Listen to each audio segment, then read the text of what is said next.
بسم اللہ الرحمن الرحیم۔ صلی اللہ علی سیدنا محمد، صلی اللہ علی حبیبہ محمد و آلہ و اصحابہ وسلم۔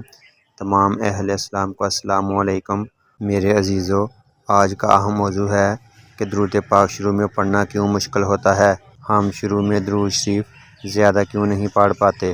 درود پاک چونکہ روحانی اور جسمانی پاکیزگی کا باعث ہے، اس لیے شروع میں پڑھنا مشکل ہوتا ہے، کیونکہ جب ہم گناہ کرتے ہیں تو ہمارا دل گناہ کے سیاہ دبوں سے بھر جاتا ہے اور دل میں نور کی بجائے گمراہی اور غفلت بھر جاتی ہے۔ درود پاک چونکہ نور ہے، اس لیے شروع میں درود پاک پڑھنا مشکل لگتا ہے، کیونکہ ہماری روح برائیوں کی مارگاہ بن چکی ہوتی ہے، جس میں شیطان کا بسیرا ہو چکا ہوتا ہے۔ اور شیطان کو یہ بات کیسے پسند ہو کہ ایک مومن مسلمان درود پاک پڑھ کر خود کو اس گناہ کی دنیا سے نکال لے، کیونکہ فرمان مصطفیٰ صلی اللہ علیہ وآلہ وسلم ہے، جو شخص میرے اوپر ایک مرتبہ درود پاک بھیجتا ہے، اللہ تعالیٰ اس کے 10 گناہ مٹا دیتا ہے اور 10 نیکیاں اس کے نامہ اعمال میں لکھ دیتا ہے اور اس کے 10 درجات بڑھا دیتا ہے۔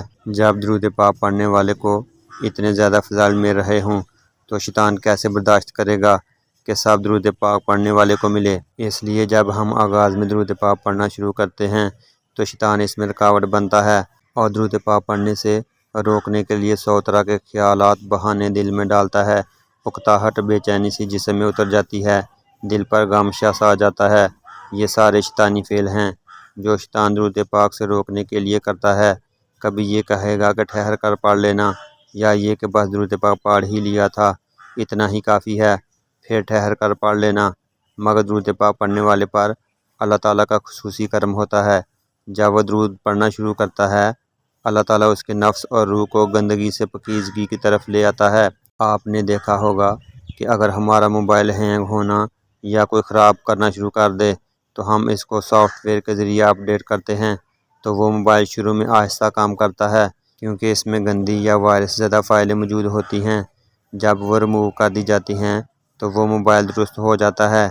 ایسے ہی جب ہم شروع میں درود پاک پڑھنا شروع کرتے ہیں تو اللہ تعالیٰ ہماری روح میں اپنی رحمت کا سافٹ ویئر اتار کر ہمیں پاکیزہ کرتا ہے، اور پھر نبی کریم صلی اللہ علیہ وآلہ وسلم کی محبت دل میں گھر کر جاتی ہے، اور ہم آہستہ آہستہ تھوڑے درود کی بجائے زیادہ درود پاک پڑھنا شروع کر دیتے ہیں۔ جتنا زیادہ درود پاک پڑھتے جائیں گے، روح اتنی ہی نفیس اور پاکیزہ ہوتی جائے گی، اور اللہ تعالیٰ شیطان اور گندگی کو دور کر دیں گے۔ جیسے ہی یہ دور ہوگی، ہماری درود پاک پڑھنے کی تعداد بڑھنے کے ساتھ ساتھ ہمیں روحانیت کی طرف پرواز کرنے کی اجازت مل جائے گی۔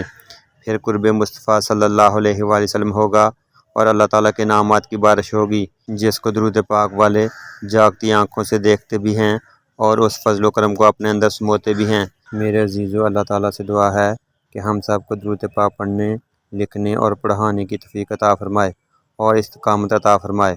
آمین ثم آمین۔ جزاک اللہ۔